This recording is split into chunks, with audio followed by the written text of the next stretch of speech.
존재할 것인가 벗어날 것인가 소멸할 것인가에 대하여 존재할 것인가 벗어날 것인가 소멸할 것인가에 대한 선택권은 자신의 자아가 사라져 불성과 하나가 되어 모든 존재가 망각되고 온전히 사라진 후에나 가능하다. 즉 자신과 타인과 전 우주가 자타불이이듯 오직 비춤을 인식하는 미세함만 남아있는 상태에 이르러야 한다. 그 희미한 의식 속에서 자신인지 그 무엇인지 규정 지를 수 없는 무언가가 호련히 의심을 일으킨다. 마치 바람 한 점 파도 한 올 잃지 않는 드넓은 대양에 착디 작은 멸치 한 마리가 바다 위로 튀어오르는 것과 같다. 과연 이 상태가 최고의 깨침이 맞는가? 정말로 바른 길을 가고 있는가? 이것이 종착역인가 진짜인가? 이렇게 모든 것이 사라진 상태에서 의심이 든다는 것은 모든 것은 끊어졌을 때 전생에 자신의 영혼 깊이 각인해둔 아레아가 깊은 정에 든 자신을 깨우는 것이다. 이 상태 그대로이고 싶지 이 상태를 벗어나 또 다른 자신이기 싫다. 즉 의식의 부활을 허용하고 싶지 않다. 그럼 애도 사라진 듯 보였던 미세한 의식은 고정되지 않은 시선에 힘을 주어 초점을 맞춘다. 세상은 그대로이지만 모든 것이 낯설다.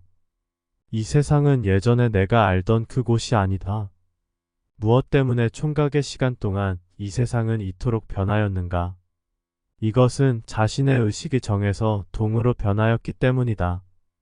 이렇게 부활한 의식은 이전과는 다른 시각으로 존재를 낱낱이 들여다보게 되는데 1대1의 시야에서 다수의 시각으로, 평면의 시야에서 공간의 시각으로, 순간의 시야에서 처음과 끝을 보는 시각으로, 현상의 시야에서 본질의 시각으로 보게 된다.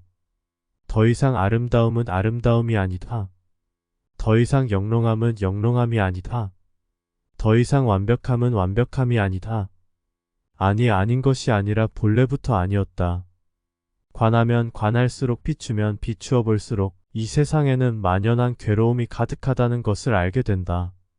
이제야 진짜 깨침의 길을 가는 것이다. 존재하는 모든 것은 존재에 속고 있었다.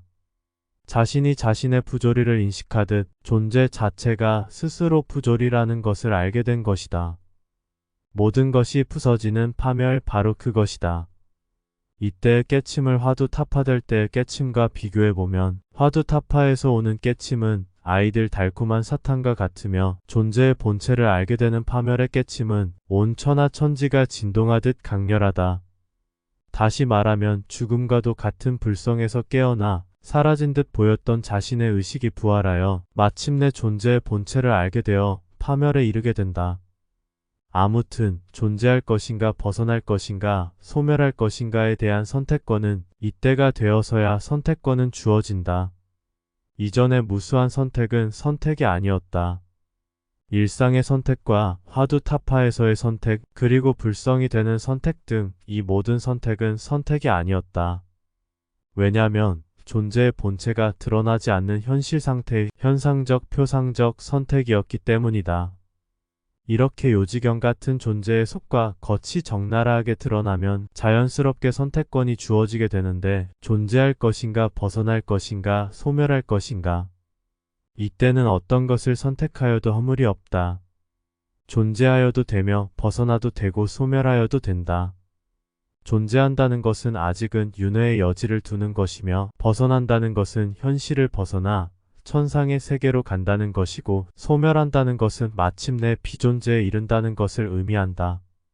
사람들은 선과 악을 양극단으로 분리하는데 인과법에 따라 원인이 결과를 좌우하는 것은 맞지만 존재적 입장에서는 선과 악은 크게 중요하지 않다.